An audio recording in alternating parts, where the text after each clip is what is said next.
up, fellow comic heads? It is I, Comic Head 84, coming at you with the new Comic Book Day video for the week of January 16th.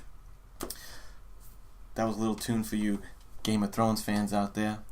Song from the coolest intro sequence of all the episodes. But I digress. Separate topic, separate video. We're going to get into my new comic book pickups from this week. What did I like? What did I not? Sick covers, best book of the week, all that good stuff that comes along with a new Comic Book Day video. And it was a very fun week for comics, so I can't wait to tell you guys about it. And without further ado, let's do this thing!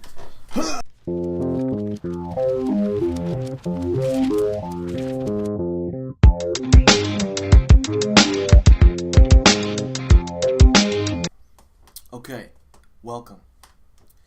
So first thing I want to show you guys is a box I picked up. Bang! Picked up a little graphic short box from the old LCS today. I was starting to fill up on boxes here. Pretty cool. Batman symbol on the top. Both sides have the classic Harley Quinn, Alex Ross image. And that Batman sign with Harley Quinn on the ends. So that was a pretty cool pickup. It was a choice between two new arrivals they had. They had this one and a 90s X-Men, Jim Lee issue number 1 X-Men, and it was just like wrapped around the whole thing. Man, I was so close to getting it, but it's black. All my comic book short boxes are black. I just got a thing for black boxes. Like this little tower here is this is a tower of short boxes that I used to hold this up, black. So to keep with the motif, I went with that, and I would recommend black short boxes to you guys out there too, as opposed to white, because man, before long, white short boxes, they just turn yellowish and like they just look old pretty quick. And you can have a pretty old black short box and you can't really tell. And plus, they just look badass. You know. Anyway, let's start with Marvel. Conan the Barbarian. Conan the Barbarian, on the flip side, to me, is this is like almost a perfect comic, in my opinion. It did just about everything right that I want out of a comic. That cover, this cover, is mind-blowing to me. Huge white serpent on the cover, sword slashing through his neck, very dynamic, very well done cover. And, best part, super relevant to what goes on in the comic.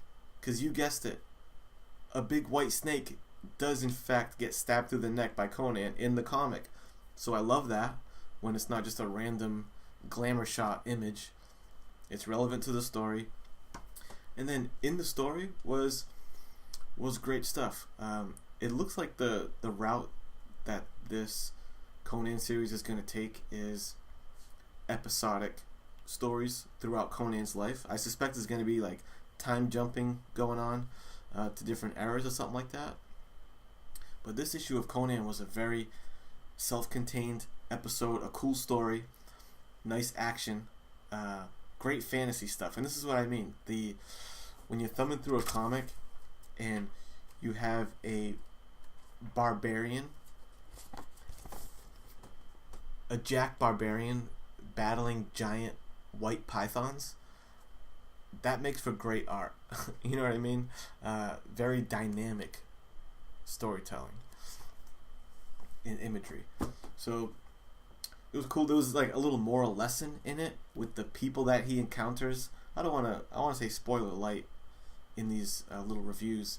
There's like a moral lesson in it, and just good stuff, good writing. One little thing that I made note of is someone refers to him as civilized. They use the word civilized throughout this comic a couple times, and it's used as an insult, and I think that's funny. Like in this savage barbarian land, calling someone civilized is like, whoa, those are fighting words. and I just thought that was pretty funny. In today's world, it's the reverse. You call someone a savage, and it's fighting words usually.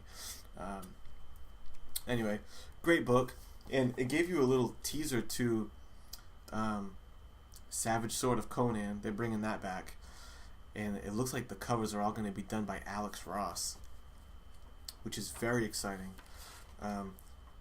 Alex Ross Conan covers sounds like a good fucking time, y'all. Boom. Jason Aaron is like the perfect writer for that series. Next up, I should probably move a little quicker. Marvel Premiere. Marvel Presents.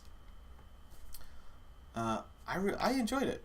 It looks like the premise to this is there's 3 different stories in it, and it looks like the premise on this is stories of Marvel characters, but in different like iconic times in history. So you get a cool Wolverine story in Nazi Germany time. You get Namor during the dropping of the A-bomb on Japan, and very cool. And one thing I want to point out art-wise on the Namor story, and the artist was Tom Coker, and one thing that he did very well was he uses like heavy shadows on Namor throughout the book, and it sets like a really cool vibe, a really cool mood and presence to Namor. Like, look at that. I love that image there. So he uses a lot of like heavy shadows when Namor is in the frame. Here's another one. How cool is that? And it lends a certain tone to the story, and it is kind of dark, and it's cool. You gotta check that one out. And the last story is Captain America. One thing there's very few things that are cooler looking than Captain America on an old school motorcycle.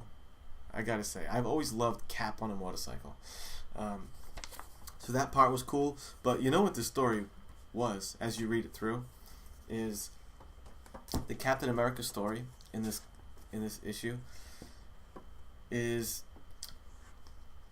it's like one of those scenes from the G.I. Joe cartoon, when at the end of the episode of a G.I. Joe cartoon, it'd be like a little segment, and it would usually start out with like a group of kids doing like some reckless shit, some reckless stuff, like playing with some active power lines or something in the middle of the road, and then like Roadblock or something would come out and say, "Hey guys, you're not supposed to play with active power lines. Someone could really get hurt.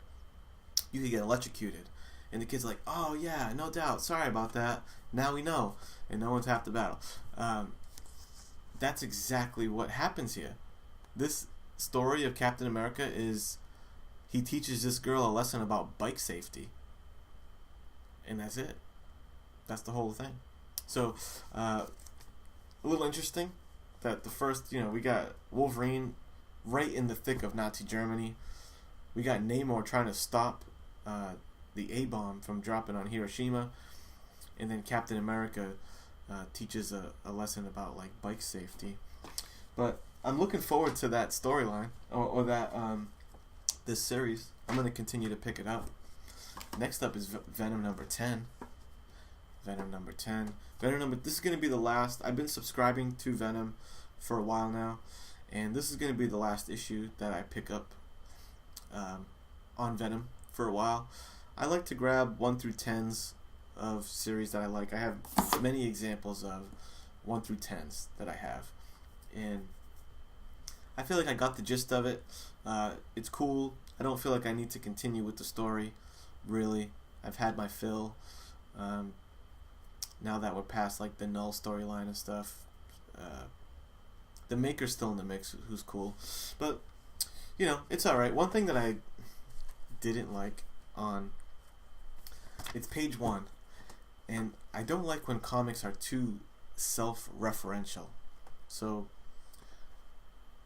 Eddie Brock's sitting with a kid in a diner, and the kid says this. So he's like, "Hey, my friend likes Spider-Man." Let me quote it, alright? So you understand the point I'm trying to make. This kid at school said that Venom isn't as cool as Spider-Man because Spider-Man has a clearly defined moral code. Which, like, yeah, he does. But I mean, you're a good guy too most of the time, right? Where did that come from anyway? The good guy thing. That's not how characters in the panel are supposed to talk.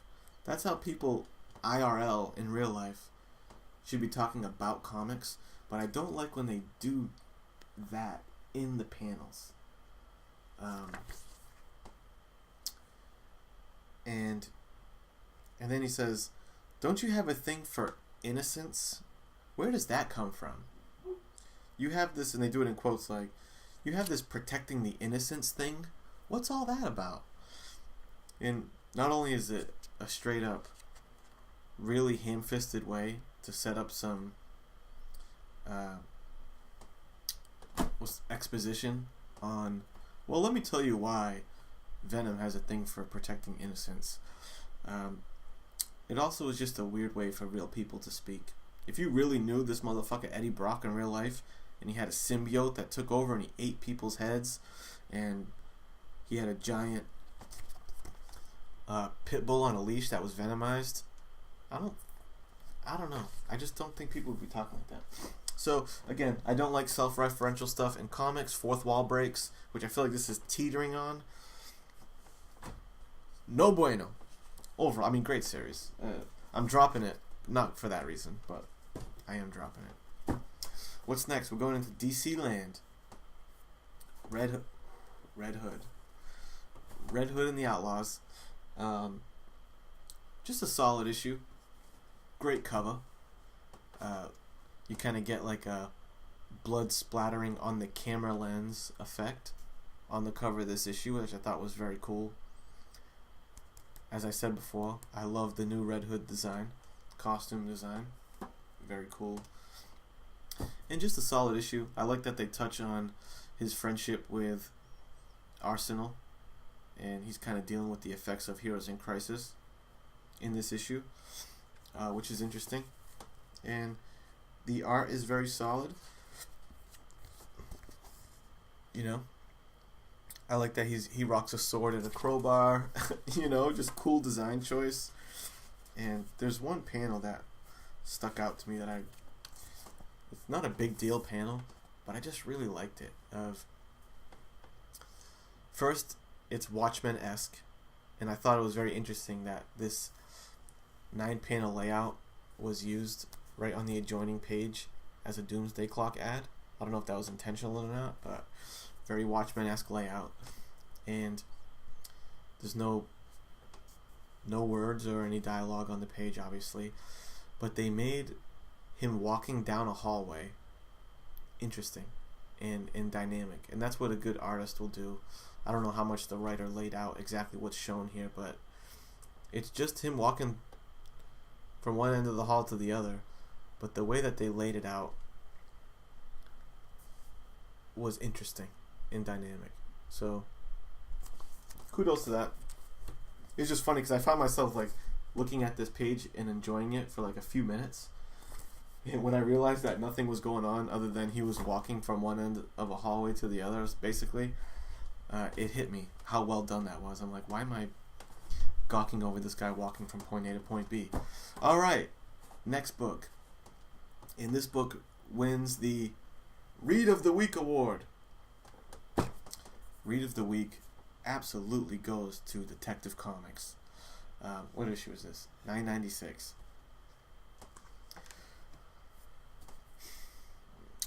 I'm so happy that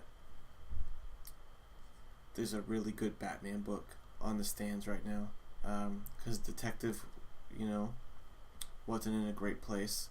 Even Batman right now, Tom King, he's just hit or miss, man, but Tomasi, which I haven't read or knowingly read a lot of this guy Tomasi, and from what I understand, he's a very accomplished writer, so this series is going to make me go back and find some of his stuff, because he's just nailing Batman. They pick up at a perfect spot that they left off last issue. because he interrogated all the different villains from Arkham Asylum. Zsasz says in one panel, "One day I'll joyfully add your mark to a special spot I've been reserving just for you." You know, he tallies himself every time he victim. It made me wonder, what do you think the special spot is that he's reserving for Batman? What part of his body is it? Where is it? I don't know. I like how he didn't answer the question. Great interaction between Bruce and Damian. This one page is all their interaction in the whole comic, and it stuck with me. This exchange, it was just like so well done. He got the voices right. Very fun stuff happens throughout the issue. Well done. I don't like the villain in this. I mean, I know it's not the main villain, but it's like this monster that they fight. Anyway, I don't want to spoil anything, but that part's a little sketchy, and there's something that happens on the last page of this issue that is mind-blowing, and I really want to say what it is. So, spoiler alert, I'm going to reveal what happened on the last issue of this book, last panel of this book, right now.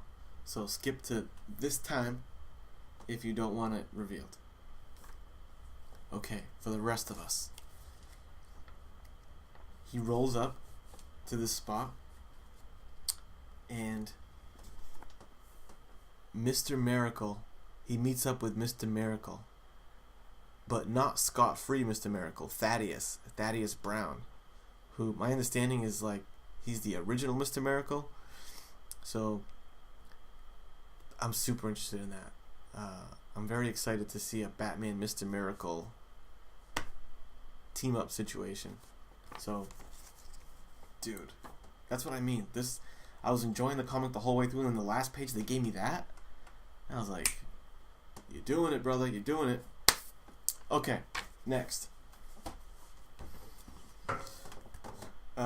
Sorry, this is a long video.